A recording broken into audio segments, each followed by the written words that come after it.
there was also something else going on at that time. It was the Heritage Festival. It was one of the biggest festivals of the year in North Bay. And there was also an 8-year-old girl that was in need of a transplant, and her name was Julie Perota. And I think that was one of the highlights of the Ontario Walk, because we got national coverage, you know, with our campaign and Julie's flight.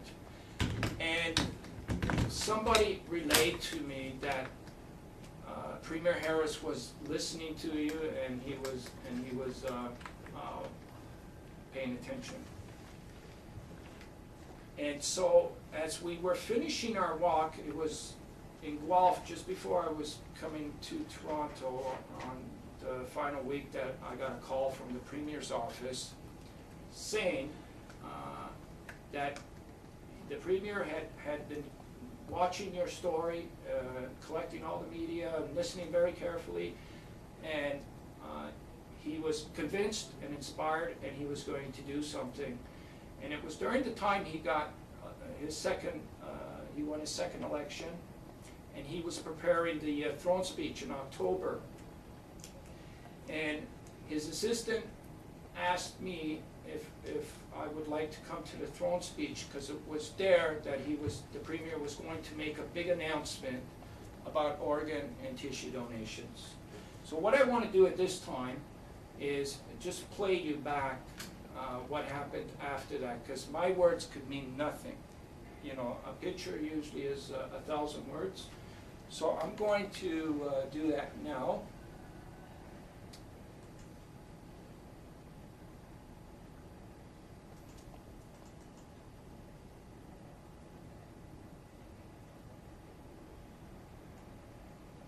September 30th in Toronto, after which you'll meet Premier Mike Harris.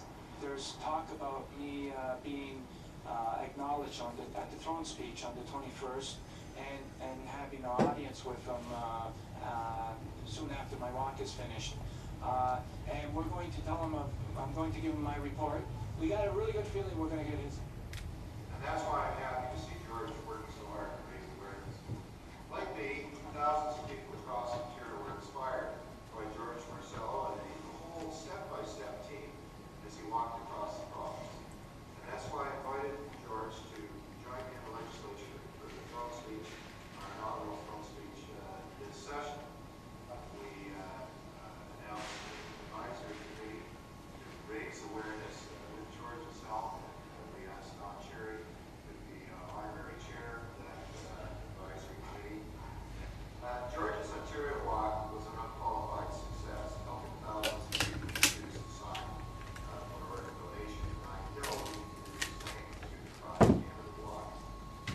In closing, George, I believe I can speak for everyone here today and wishing you the best of luck in your part on your coast-to-coast journey. And I can assure you that my support and our government's support and any support that I can bring on meeting the fact that the premiers across the country early in February, and I'll enlist the support from them so you can have a friendly reception as you go from border to border across this country.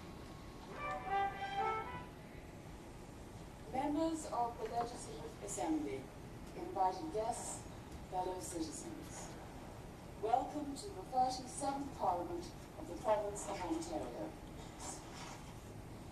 George Marcello waited years for a donor before his life-saving transplant in 1995. This year, he walked across Ontario to increase awareness of organ donation. In response to Mr. Marcello's mission, and on behalf of the people of Ontario, Premier Harris has accepted as a Millennium Challenge the goal of doubling the organ donation rate by 2005.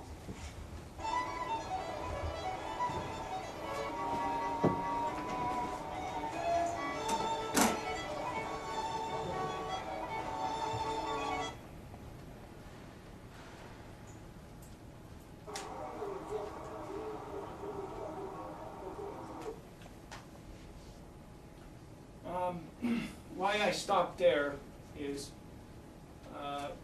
what happened in October after the throne speech and the announcement was made that $120 million would be put into a new agency that was going to be created so that the rate of organ donations could be improved and tackled and all the issues addressed.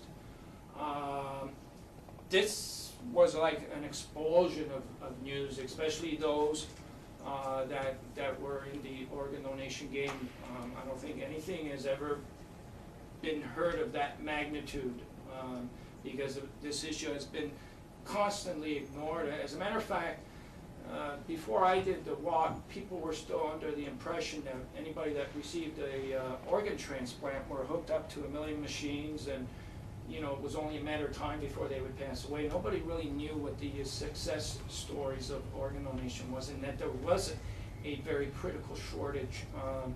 So this was big news. And so what usually happens is when the government comes up with an idea to address something, they create a new agency, and then they get somebody to scout to bring in all the players that are going to run the agency. So at that time it was called the Premier's Advisory Board on Organ and Tissue Donations.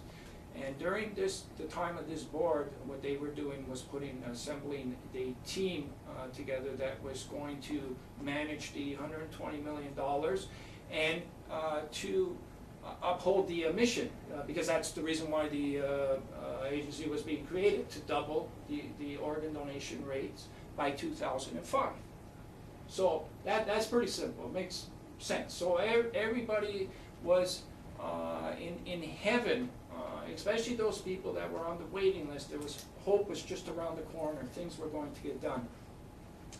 So during that time, I was also presenting my report, and this was based on all the information that we have gathered while we were in Ontario, because while we were doing an Ontario walk for the past 5 months, we were talking to literally hundreds of thousands of people, including health officials, including contacting other countries on, what are the ways we can fix this problem. And we came out with a list of suggestions.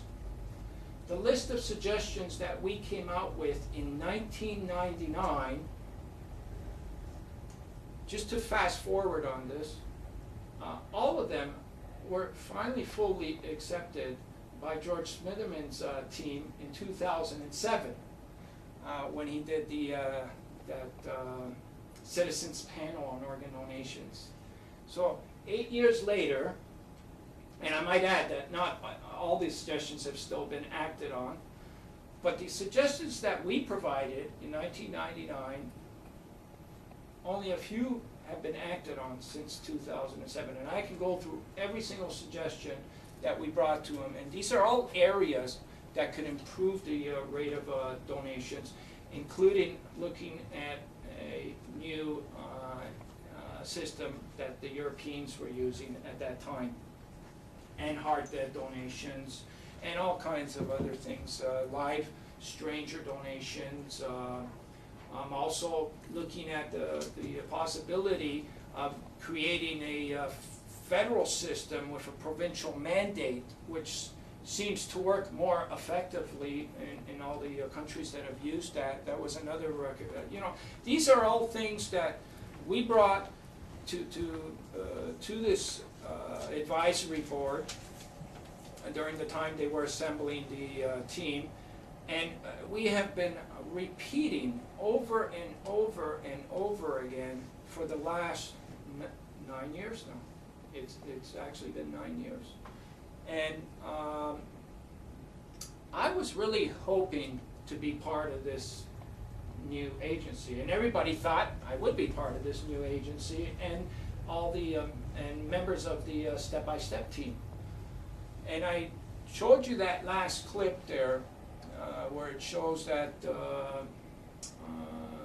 that didn't happen. All of a sudden in January 2000, I find out that I'm not going to be part of this agency, that they had already selected their